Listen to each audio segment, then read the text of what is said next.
Hi, everybody. Good evening. It's Friday. How are you? Tell you what, today it's been quite hard to stay high vibe today. I'll tell you why. A little bit hormonal, and the weather's been bloody awful. So I don't know about anybody else, but I'm glad it's Friday. It's been a good week. Anyway, so I'm just gonna. So welcome to my Facebook Live. Say hi if you're on. If it's the first time you've ever seen me live, my name's Charlotte. I'd love you to say hello so I can say hello back. And if you know who I am, I'd love you to say hello too, because that would be lush. Let me just make sure. Right, I'm going to put my comments on here. Oh, every time. There we go. Okay, so tonight I am talking about ego because I had a misconception around this word, because sort of my life pre-personal development, I thought that ego meant egotistical, and it does. But the context that I'm talking about it in is the way it's not the same context as the modern psychological use of the word. So when we talk about it in my circles and what I do, the ego is that word dates back to sort of ancient Greeks, and they used to use it as a word as in separate from self. They used to use it in the context of this notion of like a small self, like your separate self. And so that's how, when you hear me talk about ego, that's sort of what I mean. And you'll hear lots of people who are into personal development or speakers or coaches or whatever talk about ego. And ego is something that shows up so much, not just for me, but for clients and people in my world and the women in my group. And if we think about ego as our fear, and first of all, I just want to, because those two things are so linked. So fear and ego are so linked. Because if we imagine that at our core, like who we are as humans, is the core of our being is love. Like that's what we are. That's when we're in our most aligned self, when we're feeling our best, when we're, having a great day or things are going well. Like the feeling that we have, it generates some love, because there are so many emotions that we can talk about, but really there's only two. There is a derivative of all the emotions that are derived from love and all the emotions that are derived from fear. And if you think about that, how that shows up in your life, in your relationships, in your business, it's incredible how much we believe this part of us. Because I'm reading A Course in Miracles at the moment, and the course basically says that, everything that's love is real and everything that is fear is an illusion. And if you think about that sounds a bit deep, doesn't it? But when you think about that, most of our fear is made in our head. Most of our fear comes from the stuff that we've made up. It comes from the things we've assumed. It comes from all the dark places that we keep in our mind based on our life experiences and based on our story. So it's a false belief of ourselves. So if you think about all the things that you are fearful of, and I don't mean like spiders. I'm not talking about phobias, although that's a thing as well. I'm not talking about that. What I'm talking about is your fear of speaking up, or your fear of saying I love you, or your fear of going all in your relationship, or going for the job promotion, or going for the approaching the stranger to network, whatever it is that you're fearful of, though that's not real, is it? Because the feeling is real, but the thought that creates the feeling isn't real, because we're not going to die by approaching somebody and having a conversation. We're not going to die if we say I love you. Our primal sort of our learned response to certain situations only comes from our learned thoughts about said situation. Does that make sense? So it sort of has a life of its own, and it shows us sort of the darker side of every situation. Like in every situation, there is a choice to witness the situation or to see the situation through the eyes of love or through the eyes of fear. And if we regularly choose fear, and the thing about your ego is that we get so used to it that it becomes so real to us that it stifles us, like it holds us hostage, and every decision we make is led by fear, and therefore led by thoughts that aren't real. Because ultimately we have, imagine if for a moment that every single circumstance that I mean, this isn't possible because we're humans, right? But it's possible to be conscious enough and aware enough to make a choice as much as possible. But imagine if you just took away your fear.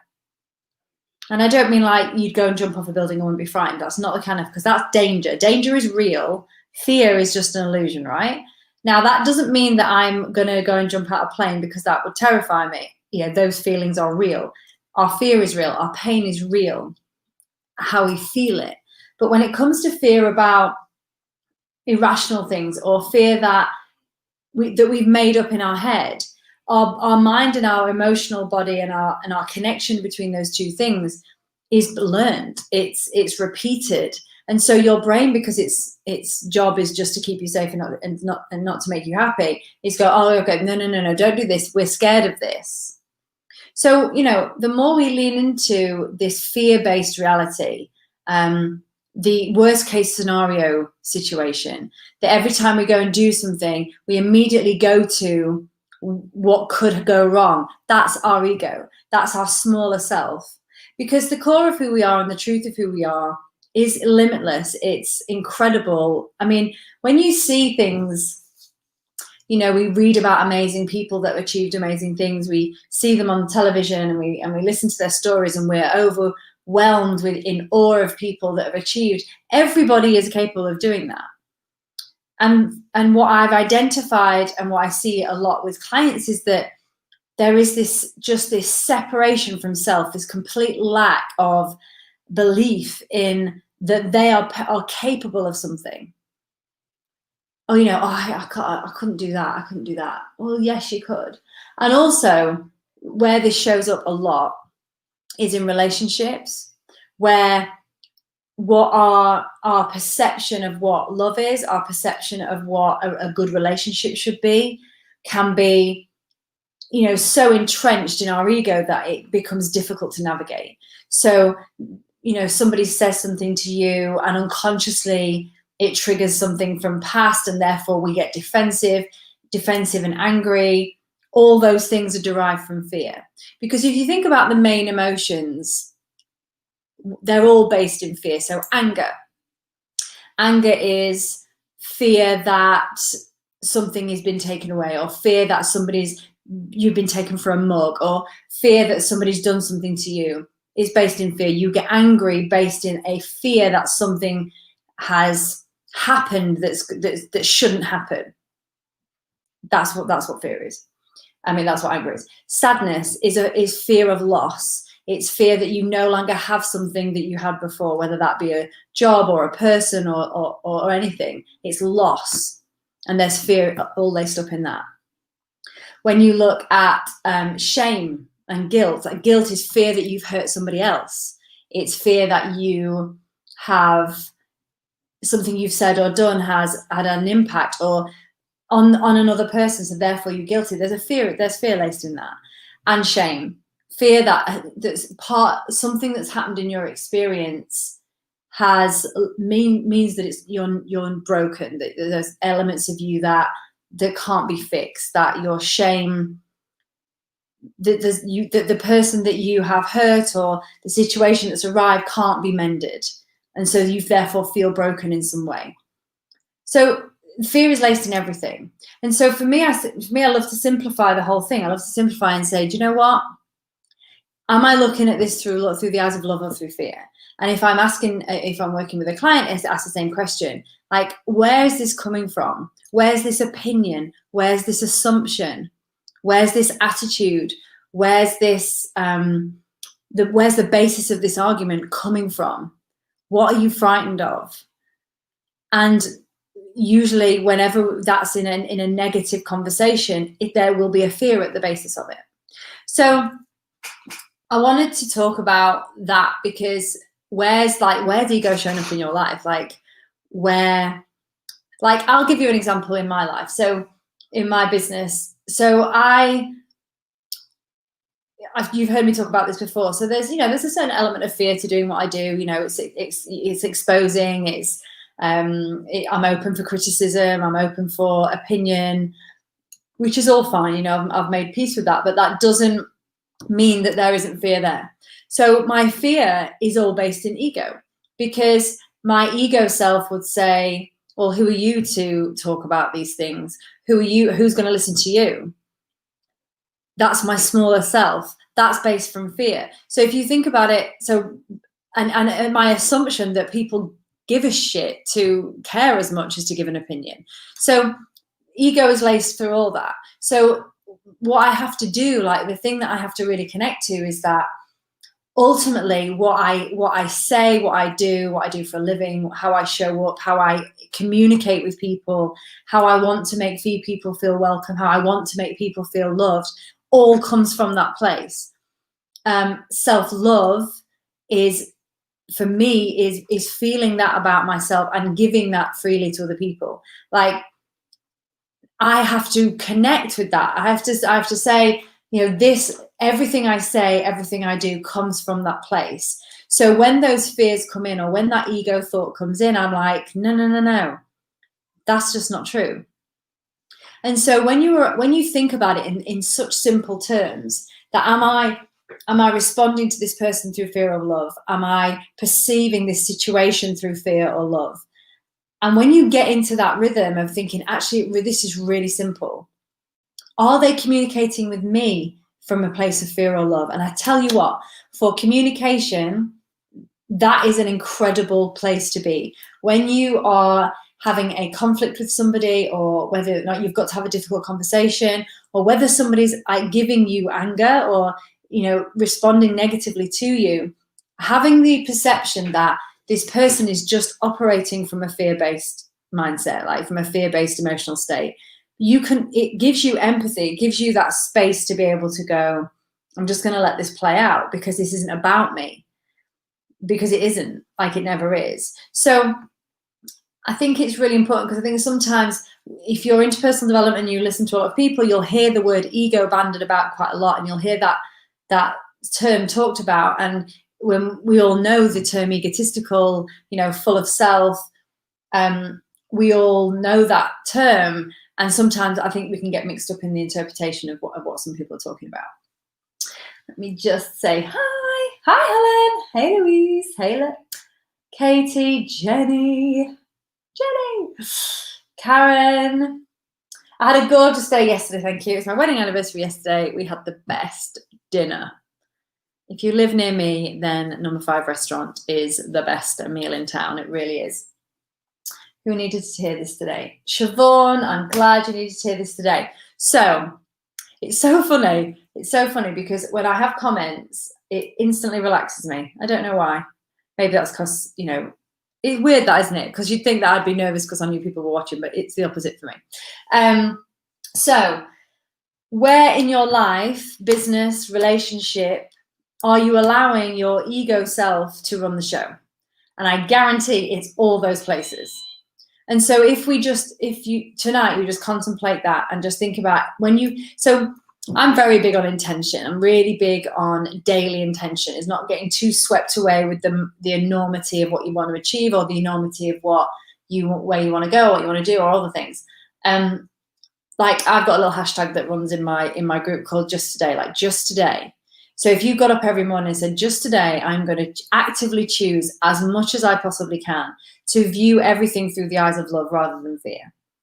I'm going to assume the best. I'm not going to go to worst case scenario. I'm going to go to best case scenario. Hey, Sarah. Because the fear isn't real. And I work with people who, especially when it comes to relationships, where there is so many assumptions. we assume so much. One of the most life-changing books I read was called The Four Agreements, and one of them is never assume. My mum used to say it to me as well when I was a kid, like, you should never assume, but we assume so much. And we can decipher a situation and decide that this is why that is, and this is why that is. And we can make up this whole narrative that creates a feeling within us that we've pretty much made up our mind that this is the situation without actually having any truth. So if imagine if we had the self-awareness and the emotional strength to, even if we were being attacked, even if we were being called names, to just be completely aware of where that person's coming from and be able to have empathy for them in the moment. Like, imagine that. Like, I can't say I can do that all the time, but I can do it a lot more than I used to. So it's something to aim for. Like, it's an emotional intelligence. It's a sense and awareness. And I think simplifying it to it's either love or fear. That's it. All negative emotions are derived from fear, and all beautiful emotions are derived from love. And ultimately, that's what we are. Because whether you're spiritual or not, that's what it is. Like, that's what runs the world. That's what connects us all. That's what, generates the human race. That's love has made us the most successful species in the world that we know of. So all things that are true and beautiful and that create life and create ideas and creativity and inventions and all the things that have made us as a society thrive have all come from love. And all the things that we are destroying all come from fear. And that's down to stupid things like ordering something online and needing it immediately. That's just that impatience. That impatience is derived from fear. So all these things that we do, like, for me, it's been a revelation to just that they're the only two lenses I see, and I choose as much as I can to always choose to see through the eyes of love. And it just, hey Emma, and it just is liberating. And it's a really good thing to talk to your kids about, like a really, really good thing. Me and Dylan have had quite a few conversations about it. And I just think if everybody, like, there's nothing on, good for us to take a minute to figure out what we're fearful of when we're expressing a negative emotion. Absolutely. Absolutely. Hey, Tara, how are you, gorgeous? Yeah, like but just get your head around that a minute. Like, everything that derives from love is real, and all negativity that derives from fear is an illusion. It's not real. It feels real, like it feels real in the moment for sure. Like, there's no denying that this person's in my face shouting at me. There's no denying that this person's betrayed me. There's no denying that. The pain is real. But if we can look at it on a deeper level and understand that we're all human operating from these two lenses, and there are people that their set point is more leaning towards fear, and there's some people that it's more leaning towards love, and you know who these people are. Like, the people in your life that operate from that place.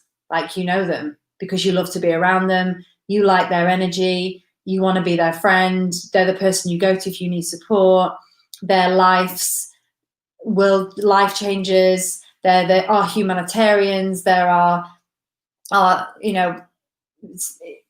services staff, they're those people that just operate. It doesn't matter what they do for a living. There are people in your life that you can tell just by their aura and their energy where they live on the scale. And if we imagine it to be that, if we imagine that the people that the people that aren't nice, the people that behave badly and treat other people badly and make other people feel bad, they just operate completely in fear, which I think allows empathy, even for the worst behavior. Doesn't mean that they're not to be held responsible for their actions. Of course they are.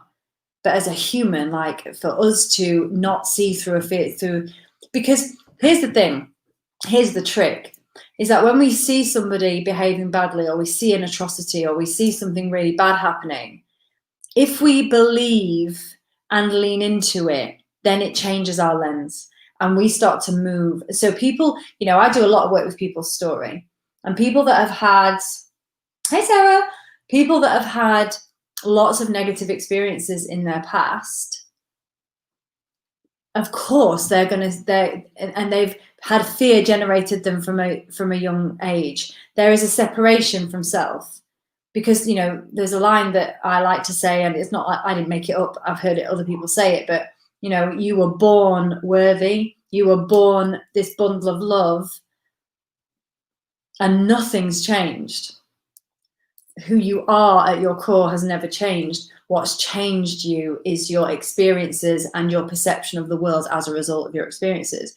So, and you know the stories that really blow us away. Like, I remember reading a story about a guy who was in Auschwitz, and he'd seen all his family murdered, including his children, and and he said, I've got to get out of here. Like, I've got to get out of here. Like, he just had this overwhelming urge that he had to get out. He was not hopeless. And so, and this is a true story, he laid pretending to be dead in a pile of corpses. And then when they I'm not going to go into the details, but you've all seen the stories and read the information. The bodies were being moved, and he waited until nightfall, and then he escaped, completely clothed, naked, and ran and escaped and got free. And it's like, and when I read his memoir, there was so much love in this memoir, and it blew my mind, because I was just like, here's somebody who has been through what no one could disagree or no one could argue is one of the worst experiences a human being could go through. The pain, and yet he came out of that situation. He was hopeful enough to get himself out of it, but the beauty he had created in his life as a result of that blew me away. In fact, it brought me to tears. In fact, I could cry about it now, because here you have an example, and I could give you loads of examples, because this is the stuff I like to read about. Give you loads of examples where people have been through the worst situations, yet their attitude, their mindset, and their heart stays committed to a path of love, committed to it. And there is a commitment, and it is something that you have to lean into, and it is something that you have to choose. Some people don't choose that, and that's not their fault. It's just as grown adults, because what happens, especially when stuff happens to us when we're younger, that becomes all we know. It just becomes all we know, and it becomes our way of life, and it becomes the lens we look through. And depending on how our parents have modeled to us, and our family dynamic, and if there is one, we are sometimes pushed into a place that it's not our choice. However, there is a choice. As we get into adults, there is a choice, and it's not a choice that everyone makes, and it's not a choice that even a lot of people are aware of. This is my point. Is like this, the ego side of us, our small self, the one that's there to show us the darker side and to always remind us of what we're not capable of. You can live in that space for your entire life, and then something can happen. You can read something that was me. I heard someone speak, and I read something, and it started to realize that there is a choice here. Like, I do have a choice. And when I went through my own stuff, and stuff that happened to me, I realized that for a while I'd made choices based on that. I'd made choices based on fear, many times in relationships specifically. So I went off on one a bit there, but I just wanted to talk about that, because it's come up a lot this week with clients. I'm recognizing it more myself. That would explain why the same thing can happen to two separate people, but with very different outcomes and consequences. Absolutely. You'll have heard me say it before, but I always use the example of, you've got a set of twins. They can go to the same party and have two completely different experiences. If one is that, you know, somebody who generally looks through the eyes of love, they'll see the couple kissing in the corner, they'll see the people dancing on the dance floor having a good time. If the other person, you know, the other twin looks more through the eyes of fear, they'll go in and they'll see the red wine on the carpet, they'll see the person arguing in the corner, the other people fighting, they'll hear a glass smash. How we perceive is altered, and it's so unique. It's so unique. This is why, so, you know, working with people is so interesting, because depending on what they look through, down to their personal experiences, and a big piece of the work I do is just allowing them to see a different choice, allowing them to allow a different choice. And it can be life-changing. It can just be life-changing for people. It's not me that's doing that, but just a shift in perception. In the Course in Miracles, it says, a miracle is just a shift in perception. And that's why people, when they do work on themselves, can have profound change, because sometimes just see, there's something as simple as just seeing something from a different viewpoint can let go of all this stuff that's been attached to them because of it, especially when it comes to guilt and shame. Hey, Charlotte. Hey, Pip. I was saying hello to myself then. Great to hear this. Interesting how many times we can break fear in one day. Yep, strive. Strike while the iron's hot, and then excuses and hurdles come the reasons why we don't carry on. Absolutely. 100% agree. It's true in a strength. And just had to forget it. I just probably realised I should have checked my chin for the source. That would have been lovely. The individual can help change and control fight or flight in daily life. Yeah. So I think it's just, you know, I wanted to talk about ego in the context that we talk. Hey, Amy. I wanted to talk about ego in the context that I talk about it. Our smaller self, the side of us that will always lead us to the dark side, you know, the worst case scenario situation, that you can't do it. That, imagine if you saw that as a little thing on your shoulder. And I wouldn't make it, my coach Melanie calls hers like the finger monkey, because she says you've got to make it cute. Like, don't make it like a devil or something scary, because if it's scary, you'll hate it. Like, you shouldn't hate it. Part of our fear sometimes is there just to protect us. So she calls hers a finger monkey, whatever you want to call it, make it cute. So when you hear that voice, and in the Course in Miracles, she said, you know, the two voices, the love and the fear voice, you know, she said one's not Shaka Khan and the other one's not Frank Sinatra. She's like, it's not a different voice, it's the same voice. So at first, when we're getting into this, it can be really difficult to, like, how do I identify, like, which is my love voice and which is my fear voice? And the answer to that question is you'll feel it. Like, you'll feel it. You know when it's fear. And we're so good at, and our ego is so good at convincing us. You know, it doesn't walk up to us and say, hi, I'm your fear and self-loathing. It says, hi, I'm your adult rational mind, like making, you know, helping you make a really, really consciously, you know, sensible decision.